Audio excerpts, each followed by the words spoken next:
kayak keset. Tahu nggak keset? Umpamanya udah diinjek-injek semua sama semua orang gitu.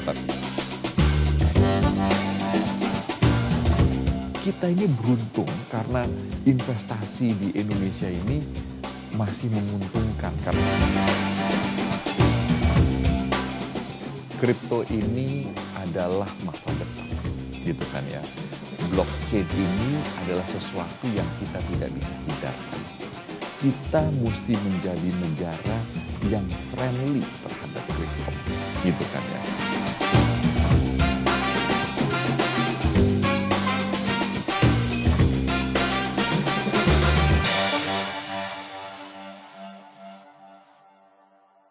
Halo semuanya, saya Pangeran Syahan. Sekarang saya berkesempatan untuk berbicara dengan Menteri Perdagangan Republik Indonesia, Pak Muhammad Lutfi. Pak Lutfi, terima kasih banyak sudah meluangkan waktu untuk berbicara dengan kami, Pak. Terima kasih.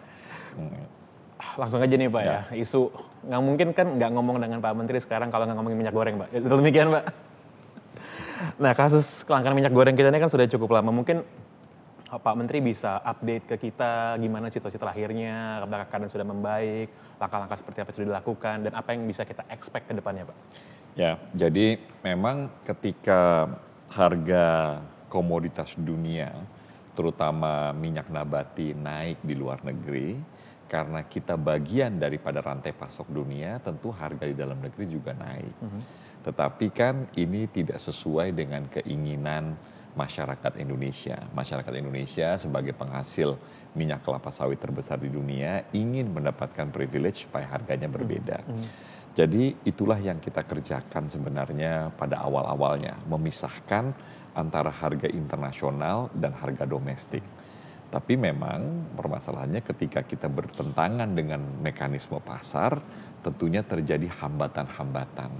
Nah, hambatan-hambatan ini, Bung Pange, yang kemarin itu menjadi kejadian yang luar biasa. Tentunya kalau disalahkan siapa yang paling salah, ya Menteri Perdagangannya bertanggung jawab. Tetapi memang sejak tahun 1999, sejak reformasi, pemerintah itu tidak dilengkapi dengan institusi yang mengatur buffer stock, gitu ya. Jadi kita menyerahkan semuanya waktu ketika reformasi IMF itu, kita menyerahkan semuanya ke mekanisme pasar. Jadi pasar itu yang menentukan semuanya. Nah, ketika kita berinisiatif untuk mengadakan sesuatu yang tidak sesuai dengan mekanisme pasar, maka terjadi hambatan-hambatan tersebut. Apakah hambatan itu logistik? Apakah hambatan itu karena sifat manusia berspekulasi? Apakah hambatannya itu memang karena memang ada kegiatan yang berbuat jahat, gitu kan ya. Tapi memang ketika harganya jauh berbeda, orang untuk berbuat jahat itu menjadi lebih mudah, gitu kan ya. Nah, jadi dari pengalaman itu kita melihat bahwa jalur distribusi ini mesti dibangun kembali untuk memastikan rakyat yang membutuhkan, masyarakat yang membutuhkan dengan harga ketersediaan yang baik dan terjangkau. Oleh sebab itu, di dalam mekanisme yang baru dengan DMO yang baru ini, kita memutuskan satu, aspeknya itu adalah semua dikontrol oleh aplikasi digital teknologi, gitu ya.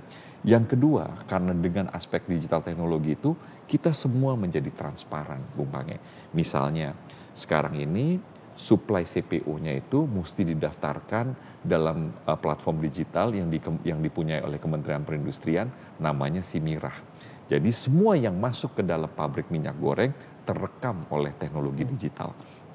Dari pabrik minyak goreng setelah jadi minyak goreng, pergi ke pengusaha, pelaku usaha, jejaring langsung eceran ini, itu juga direkam oleh teknologi digital, gitu ya. Jadi kita tahu semua nih dari CPO sampai ke PUJLE-nya ini, pelaku usahanya ini. Nah, pelaku usahanya ini kemudian mengirim ini kepada retail, kepada pengecer, itu juga menggunakan aplikasi digital yang kemudian orang yang membeli itu juga menyetor KTP-nya untuk membeli. Jadi artinya apa?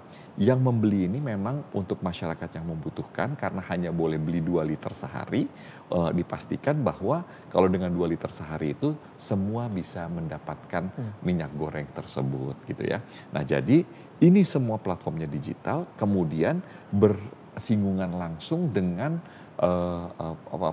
persetujuan ekspor mereka. Jadi orang yang mengerjakan domestic market obligation ini adalah orang-orang yang boleh melaksanakan ekspor. Nah, di ekspor itu harganya tentunya dengan harga internasional. Setelah dikombin keuntungan mereka ini, ternyata mereka masih untung kalau melaksanakan itu. Nah, ketika mereka mendapatkan pasar ekspor ini, persetujuan ekspor ini juga disambung dengan sistem digital. Jadi setelah mereka sampai kepada PUJLE, mereka bisa mendaftarkan ke CNSW. CNSW ini aplikasi digital yang dimiliki oleh Kementerian Keuangan. Nah, CNSW mereka berkomunikasi juga. Jadi si Mirah berbicara sama si CNSW, CNSW berbicara sama Inatrade. Inatrade ini aplikasi digital yang dimiliki oleh Kementerian Perdagangan. Nah, begitu mereka rekonsiliasi secara digital, itu langsung keluar persetujuan ekspornya dari Inatrade ke CNSW. Nah, CNSW langsung melemparkan ini kepada pelaku ekspor dan juga kepada bea cukai. Jadi ini semua platformnya digital. Nah, dengan begitu kita bisa mendeteksi kalau terjadi hambatan-hambatan secara logistik, baik itu di CPO-nya, di minyak gorengnya, atau di distribusi PUJLE-nya. Jadi tadi siang sebagai contoh, Bu Mange, saya ditelepon nih sama yang punya aplikasi digital untuk PUJLE. Kebetulan ini namanya Sigurih gitu kan ya. Namanya lucu-lucu, si Mirah dan Sigurih. Nah, Sigurih ini bilang, Pak, kita ini terjadi hambatan di Semarang. Kenapa di Semarang? Di Semarang itu lagi banjir rob tuh gitu kan ya. Itu banjir rob itu dari Tanjung Mas ke bawah itu nggak bisa jalan. Jadi karena nggak bisa jalan kan kita tegang, ini Jawa Tengah semua bisa berhenti. Jadi gimana? Oh, jadi kita punya alternatif, kita bawa dari Jawa Barat gitu kan ya. Nah, jadi dalam karena ini sistemnya digital, dalam bilangan jam gitu kita bisa mengkonversi supaya Jawa Tengah ini bisa jalan. Karena kita udah lihat tiba-tiba kok harga di pasar di Jawa Tengah tiba-tiba uptick naik gitu kan ya. Kenapa? Karena supply terganggu. Nah, supply terganggu ini kita bereskan. Jadi salah satunya ini adalah aplikasi digital untuk memastikan transparansi dan kita bisa tahu di mana terjadi hambatan. Berarti apakah kita bisa mengatakan bahwa yang terburuk itu sudah berlalu kemarin, Pak? Mudah-mudahan ya, mudah-mudahan karena ini adalah sesuatu yang sangat baru gitu kan ya. Dan sekarang ini kalau kita lihat sekarang misalnya kan di Indonesia ini ada 17.000 sekian pasar gitu ya. Kita mencoba untuk bisa menciptakan ini di 10.000 titik. Nah, dari 17.000 pasar itu kita tuh kalau lihat program Si Mirah kemarin tuh punya 30.000 pengecer. Nah, hari ini kita sudah punya sekitar 11.000 pengecer. Kita mau naik terus gitu kan ya sampai ke 18.000 pengecer dan suatu hari nanti mungkin awal bulan depan itu kita bisa mencapai hampir di seluruh titik. Nah, di tempat-tempat yang penduduknya padat, misalnya seperti di Jawa ini, kita memperkirakan bahwa untuk orang mencari program, karena di program ya, jadi ini program ini ada yang namanya kita bilang namanya minyak goreng, Migo Rakyat namanya. Nah, di Migo Rakyat ini bisa dicapai tidak lebih dari paling jauh 5 km. Jadi orang bisa mencari tempat-tempat tersebut. Nah, ini karena itu yang kita sebut dengan closed loop. Jadi closed loop itu dari supply awal CPO sampai yang membeli itu semua terkoneksi dengan digital. Dan ini closed loop itu kita bisa pastikan bahwa ketersediaan di 10.000 titik, 18.000 pengecer sampai dengan 14.000 itu kita bisa pastikan. Baik, Pak. Saya ingin sedikit mundur gitu. Beberapa waktu yang lalu Pak Menteri ini mencuri perhatian media dan publik juga ketika menyinggung mengenai mafia minyak goreng. Tadi Pak Menteri di awal bilang bahwa ya perbedaan harga terlalu jauh inilah mempermudah orang-orang yang ingin berniat jahat, kira-kira seperti itu, Pak. Jadi pertanyaannya adalah apakah para orang-orang ini mungkin tidak akan bisa lagi melakukan hal yang sama ke depannya, dan apa yang sudah dilakukan untuk menanggulangi hal tersebut, Pak? Jadi karena inisiasi yang kedua ini gitu ya, ini banyak terkoneksitas dengan aparat penegak hukum. Di dalam hari ini adalah kejaksaan, Satgas Pangan melalui kepolisian, bahkan kemarin itu waktu Pak Menko Marves memimpin rapat itu bahkan TNI Angkatan Darat sudah ikut juga gitu, karena ini urusannya katanya preman pasar lah, inilah itulah kita. dari situ memang kita juga melihat ada nih tanda-tanda. Misalnya kemarin di Jawa Barat gitu kan ya, ada seorang ibu punya 5 email gitu kan ya, tokonya satu tapi punya 5 email yang berbeda, nama perusahaannya berbeda, tapi mengontrol setidaknya kalau tidak salah saya itu 5 pasar gitu ya di Jawa Barat. Nah 5 pasar di Jawa Barat ini udah ada indikasinya menuju ke sana gitu kan ya. Nah kalau di zaman dulu karena waktunya terlalu instan, cepat-cepat, kita kadang-kadang sulit mendeteksi. Nah karena ini dengan proses digital gitu kan ya, jadi kita bisa lihat, kok ini datang 1 juta liter, 1 juta liter ini kan hampir 10.000 ton gitu kan ya, kok dipakai cuma oleh 5 orang, titik GPS-nya 1 gitu loh. Jadi itu bisa terdeteksi. Nah mudah-mudahan dalam situasi yang sekarang ini dengan teknologi digital ini kita bisa mengurangi hal-hal orang-orang yang ingin berbuat tidak baik. Dan di kondisi yang kemarin ya Pak, situasinya itu ketika terjadi kelangkaan ini, kan isu bahan pangan minyak goreng ini langsung dengan sendirinya jadi isu politis Pak. Dan banyak pihak-pihak juga yang menjadikan tadi komoditas rumah tangga jadi komoditas politik. Tiba-tiba ada entitas-entitas politik yang kok punya minyak goreng gitu. Nah itu gimana sih Pak bisa sampai kayak gitu, dan apakah ada langkah-langkah untuk mencegah hal itu kejadian lagi Pak? Ya kalau sekarang sih di dalam closed loop ini kita hampir pastikan gitu kan ya, itu tidak bisa. Nggak akan gitu ada lagi kan. Pak ya? Susah lah gitu loh kan. Ya. Karena kan kita udah tahu sekarang mereka jalannya kemana Ya, gitu. benar, Dan benar. yang membeli gitu kan ya di PUJLE ini hanya boleh orang yang mempunyai KTP gitu kan ya. Kalau dulu kan ya kasarnya siapa aja yang bisa beli asal jualnya pas HET boleh gitu kan ya. Benar. Nah ya mudah-mudahan akses itu tidak terjadi lagi. Dan sejauh ini Pak, kalau melebar dikit, waktu publik menyoroti Pak Menteri dengan begitu panas ya kalau saya bisa bilang gitu Pak ya. Tapi kita lihat ya Pak Menteri menanggapinya saya rasa dengan cukup adem Pak ya. Dan seperti mengabsorb semuanya aja gitu. Apa yang sebenarnya Pak Menteri rasakan gitu ketika itu, kayak saya sih nggak bisa ngebayangin jadi menteri ya, itu di kanan kiri nyerang segala macam gitu Pak. Saya kalau lapor sama bos di rumah tuh, saya cuma bilang gini, aduh saya ini udah kayak keset. Tahu nggak keset? Mumpangnya. Udah diinjek-injek semua sama semua orang gitu. Tapi ya menurut saya, hemat saya itu resiko jabatan saya gitu kan ya, sesuatu yang ya saya mesti terima gitu loh. Anda juga sempat mengatakan ya Pak Menteri soal ingin bikin badan yang stock oriented gitu untuk stabilisasi bahan pangan, selain tadi yang tadi sudah dijabarkan, itu tetap akan kejadian gitu Pak? Dan Jadi gini, satu lagi, akan tumpang tindih nggak sih dengan badan lain yang udah ada, let's say kayak Bulog gitu misalnya? Nah, gini, sebenarnya Bulog itu adalah yang mengurusi buffer stock yang ketika itu direformasi oleh reformasi IMF. Nah, tetapi kita dengan 270 juta orang ini gitu kan ya, dengan ekonomi yang sangat terbuka ini, kita nih jadi gampang dipojokkan oleh spekulasi dan keadaan dunia gitu kan ya. Nah jadi kalau kita tidak pegang stok sama sekali, misalnya contohnya gitu ya, kayak tata niaga daripada kacang kedelai gitu loh, itu hampir seluruhnya dipegang oleh swasta. Permasalahan oleh swasta itu adalah ketika masih menguntungkan, mereka kerja terus. Tapi suatu hari, Bung Pange, nauzubillah min zalik nih, kalau tiba-tiba harga meroket lagi atau harga turun lagi gitu kan ya, itu keberanian swasta untuk mengambil kerugian itu atau orang untuk merugi itu tidak mudah gitu kan ya. Jadi kita mesti mempunyai untuk memastikan, apalagi dalam situasi yang tidak terprediksi seperti sekarang ini kan semua, kalau kita pulang dari Davos dengar laporannya Ibu Sri Mulyani bahwa kita nggak tahu apa yang akan kejadian, jangankan 2 tahun lagi, tahun depan aja kita nggak tahu. Oleh sebab itu kita mesti menjaga stocking kita dengan baik.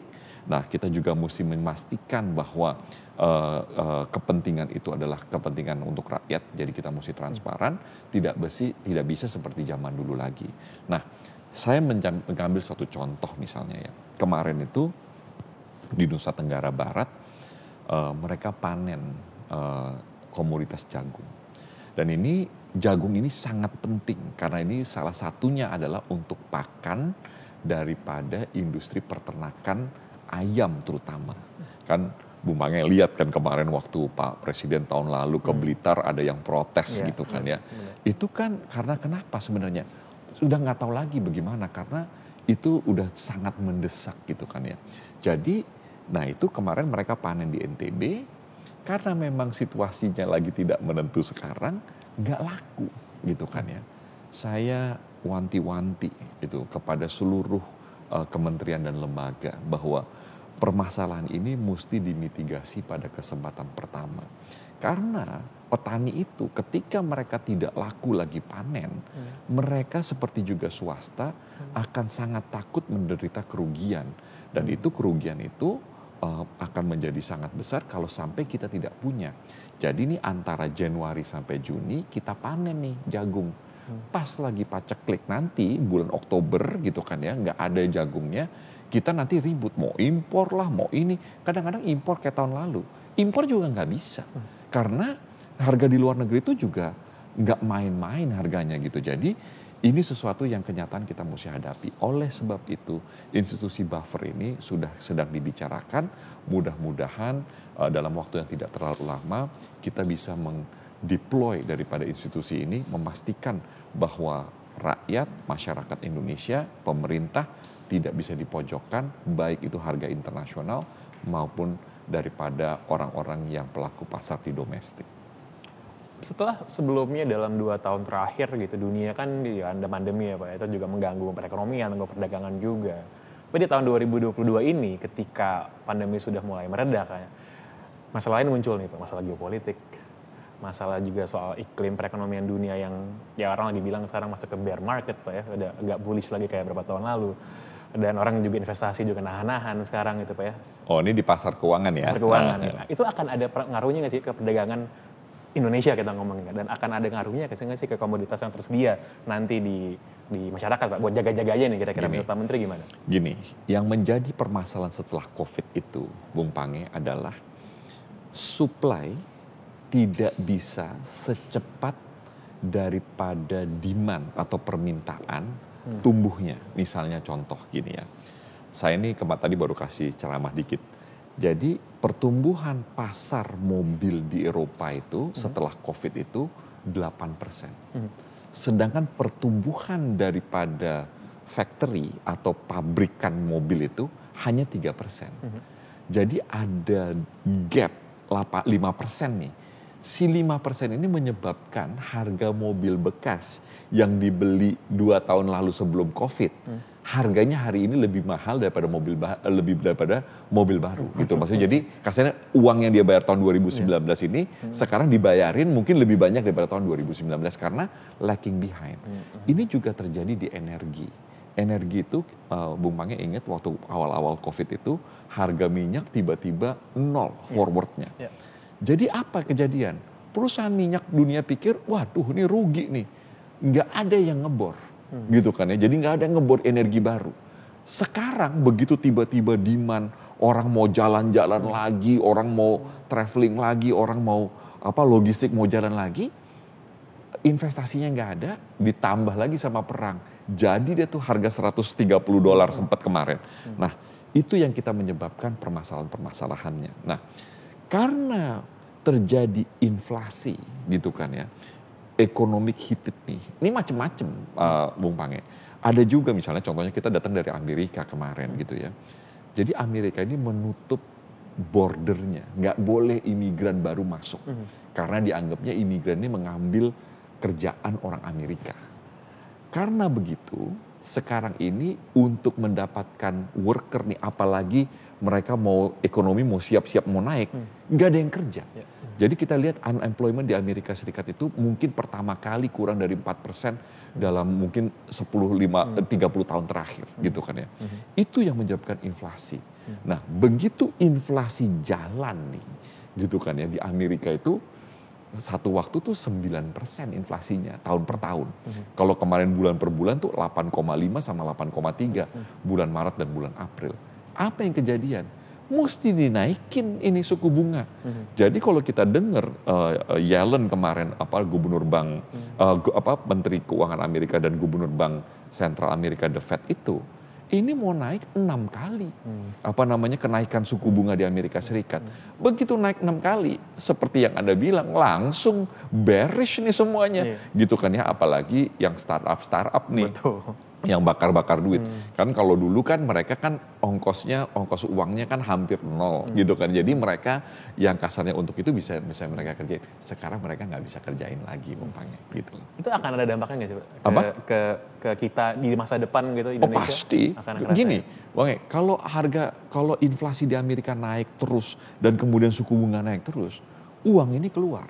Kita ini beruntung karena investasi di Indonesia ini masih menguntungkan karena kita ini negara yang pokoknya diuntungkan lah dengan situasi ini karena kita menjual komoditas dan menjual industri-industri yang baik. Nah dengan begitu makanya kita lebih beruntung lah daripada negara-negara lain. Nah makanya uang ini masih baik, makanya kalau kita lihat rupiah melemah tapi dibandingkan dengan yang lain kita ini lebih baik. Inflasi kita naik gitu kan ya, tapi dibandingin sama Amerika kita ini top of the pack, kita ini di atas gitu kan ya. Tapi memang namanya harga naik ya susah nerangin sama masyarakatnya gitu loh. Jadi kalau ada yang bilang bahwa winter is coming ya kita well prepared for the winter berarti.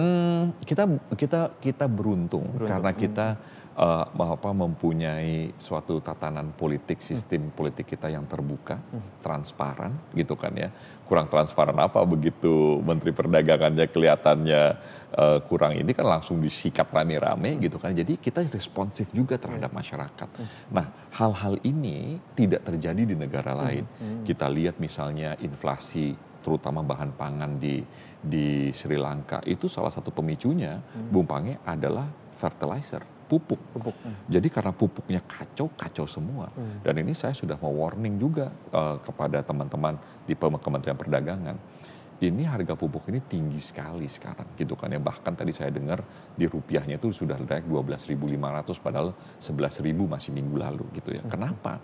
Karena memang ini pupuk ini kan bahannya itu berbasiskan daripada industri kimia yang berbasiskan dari hidrokarbon, dari minyak gitu kan ya, dari gas. Nah, karena ini harganya tinggi, sekarang ini harga pupuk ini sekarang udah 800 sampai 1.000 dolar Amerika dari 250. Negara-negara di sekitar kita seperti Laos, Kamboja, Myanmar gitu kan ya. Ini sudah mengatakan bahwa mereka tidak menggunakan pupuk sesuai dengan yang mereka targetkan sebelum-sebelumnya. Mereka sudah bilang produktivitas akan turun. Kalau produktivitas turunnya misalnya setahun, mungkin tahun berikutnya kita bisa rebound. Tapi kalau tahun berikutnya masih menjadi masalah, ini masalah kelaparan internasional, bukan hal sesuatu yang jauh dari pandangan daripada mata kita. Jadi kita mesti berhati-hati karena produktivitas turun daripada pangan dunia ini bisa menyebabkan kelaparan internasional. Dan ini akan menyebabkan harga akan naik lagi.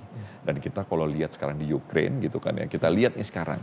Kalau Presiden Republik Indonesia, Pak Jokowi itu sudah jelas bahwa perang mesti berhenti di Ukraine. Tapi apa yang dikerjakan sama negara-negara sekutu Amerika Serikat? Amerika Serikat itu kasih uang untuk senjata di Ukraine. Gimana mau berhenti ini? Bisa terus-terusan. Kalau ini terus-terusan menambah ketidakpastian daripada rantai pasok dunia. Mereka tuh berdua menguasai daripada sunflower yang saya bilang tadi minyak nabati. Mereka berdua adalah penghasil gandum yang sangat utama daripada dunia. Jadi kalau mereka berdua itu lumayan hasilnya. Dan itu Bung Pange, itu mereka tuh panen tuh ada waktu-waktunya gitu kan ya. Jadi misalnya sekarang ini kita nih panennya lagi tunggu dari Australia. Nanti bulan abis ini kita nunggunya dari mereka tuh di Oktober, September, Oktober itu dari mereka. Nanti awal tahun dari Amerika gitu kan ya. Ini kalau sampai ini sekarang kita masih tenang-tenang karena masih akhir tahun. Kalau ini perang nggak berhenti, nggak keluar nih gandum dari Australia, wah. Dan yang paling bahaya juga ya Bung Pange adalah climate change. Perubahan iklim. Perubahan iklim, ini tepung gandum dari India ini sudah turun kan. Dan dia udah bilang sama saya, selama masih 100 juta kita akan tetap ekspor ke Indonesia. Ada yang bilang sama saya, mereka di bawah itu. Kalau mereka di bawah itu, mereka tidak bisa ekspor ke luar negeri. Artinya apa?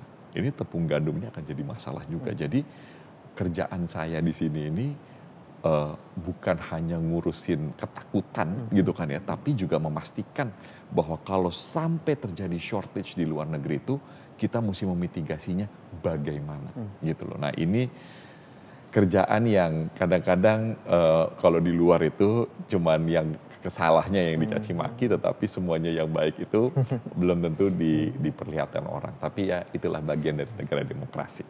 Saya dengarnya sedikit aja pusing Pak Menteri, apalagi menterinya ya. Aduh, emang sulit nih Pak ya, berkaitan dengan ya hajat hidup orang banyak ini ya, satu negara gitu. Oke, ada satu bagian lagi yang ingin saya tanyakan juga. Kalau kita tadi ngomongin soal komoditi pangan, kita mau ngomongin soal komoditi digital, ngomongin soal kripto dan juga token. Badan yang ngurusin itu kan Bapepti itu kan di bawahnya Kementerian Perdagangan, Pak ya. Dan dalam 1-2 tahun terakhir,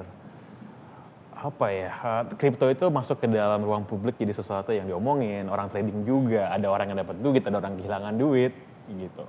Kalau Pak Menteri sendiri melihat fenomena ini gimana sih Pak? Dan apakah perlu memang regulasi yang lebih ketat lagi? Gini, kripto ini adalah masa depan, gitu kan ya. Blockchain ini adalah sesuatu yang kita tidak bisa hindarkan. Karena blockchain ini akan memastikan bahwa Indonesia ini akan bisa siap untuk mengembrace opportunity internasional. Jadi nanti suatu hari gitu kan ya, supply chain ini gitu, misalnya nih orang memproduksi daripada, kita ini kan mau jadi mau jadi negara yang menjual metalurgi terbesar nih gitu ya, itu nanti setiap titiknya seperti minyak goreng itu ada blockchainnya gitu kan ya. Nah blockchain ini akan terkonek dengan kripto, inevitable, artinya itu akan terjadi dan kita sudah lihat bagaimana arsitekturnya ke depan. Oleh sebab itu, Bung Pange, kita mesti menjadi negara yang friendly terhadap kripto, gitu kan ya. Nah, tetapi memang kriptonya sendiri itu belum stabil. Nah, tapi ini juga kan masalah mengantisipasi apa ada yang di depan. Karena ini mengantisipasi yang di depan, kita satu yang komitmen kita mesti friendly terhadap kripto. Jadi mungkin kita ini menjadi salah satu negara yang punya bursa kripto pertama, gitu kan ya. Nah, tetapi masalah kripto ini kan sangat cepat gitu kan ya. Tentunya saya juga mesti mengakui gitu kan ya, bahwa sistem di Kementerian Perdagangan ini belum secepat daripada apa yang dibutuhkan oleh pasar kripto itu sendiri. Misalnya satu contoh, saya itu akan mencari komandan daripada Bapepti ini yang sangat awas dengan teknologi. Jadi kalau masalah harga segala macam, kita tuh memang ingredient kita tuh udah di situ. Jadi saya tinggal membawa supaya lebih cutting edge, supaya nanti kita dalam memprediksi harga itu di dalam waktu yang tidak terlalu lama kita kerja sama satu badan dengan menggunakan artificial intelligence. Ini inevitable gitu kan ya. Tapi kripto ini malah justru lebih sophisticated lagi. Jadi saya sudah akan mengusulkan kepada tim penilai akhir untuk kepala Bapepti ini adalah kita mau cari di luar daripada orang yang sudah berkarir di Kementerian Perdagangan. Jadi ini mau orang muda yang memang mengerti teknologi, ngerti aturan, supaya bisa membawa Indonesia menjadi negara yang crypto friendly, gitu kan ya. Karena kripto ini akan bergantung kepada blockchain dan ini akan nyambung semua dengan 5G, dengan semuanya itu menciptakan Indonesia menjadi negara yang traceable, gitu kan ya. Dan traceable ini adalah menciptakan transparansi. Dengan transparansi, apalagi nanti kalau di-connect dengan EBT, ini energi baru dan terbarukan ini akan menjadi suatu ekosistem yang akan luar biasa. Dan ini akan menjadi salah satu pilar dari Indonesia Emas 2045. Sebagai seseorang yang emang believe ya, kalau saya Pak, saya believe in the crypto technology and blockchain juga. It's really nice to hear langsung dari menterinya ini. Karena memang kalau dibandingin sama negara lain Pak, Indonesia memang friendly banget Pak ya, sama crypto ya, dibandingin sama negara yang hostile gitu kan, melarang lah mining dan segala macam. Dan itu nggak ada tanda-tanda bahwa itu akan diperketat ke depannya Pak ya. Sekarang kan kayak tax misalnya, Iya, 0,1% tuh kecil sekali lah kalau transaksi kan. Negara lain mungkin bisa pajak penghasilan. Pajak penghasilan ya, nggak akan ke arah sana Pak ya kita. Mudah-mudahan ya. Nggak akan lebih ketat lagi dan lebih hostile lagi gitu Pak. Kita ketat itu bukan berarti tidak friendly, gitu kan ya. Ketat itu menunjukkan bahwa semua mesti mengikuti aturan main. Ini kan gini ya, karena ini seperti kalau di dunia barat ini wild west gitu kan ya. Dan itu kadang-kadang itu juga fatsun di Kementerian Perdagangan. Ketika Kementerian Perdagangan terlalu ketat, ini kayak pertandingan tinju. Penjual sama pembeli nggak ada tinjunya, cuma jalan-jalan aja di ring gitu kan ya. Tapi kalau saya tidak atur, Kementerian Perdagangan tidak atur, pertandingan tinju ini jadi liar, bahaya. Kalau bahaya itu banyak yang dirugikan. Nah jadi kita mesti mempunyai formulasi yang tepat. Nah oleh sebab itu saya juga mohon dibantuin nih gitu. Gimana kita cari seseorang yang sangat dihormati, mengerti teknologi, ngerti aturan main, supaya kita punya, supaya Indonesia bisa jadi crypto friendly. Nah kita sekarang ini memang kan banyak aturan-aturan yang di mana-mana ya kasarnya ada yang maunya enaknya aja gitu kan ya. Nah kita mesti mengerjakan semuanya. Nah ini mudah-mudahan dalam waktu yang dekat ini kita akan cari orangnya. Bang Muhammad Lutfi, terima kasih banyak atas waktunya, pembicaraan yang saya rasa sangat menarik dan mudah-mudahan apa yang disampaikan bisa dimengerti oleh Insya Allah. menyaksikan. Terima kasih banyak Pak. Terima kasih.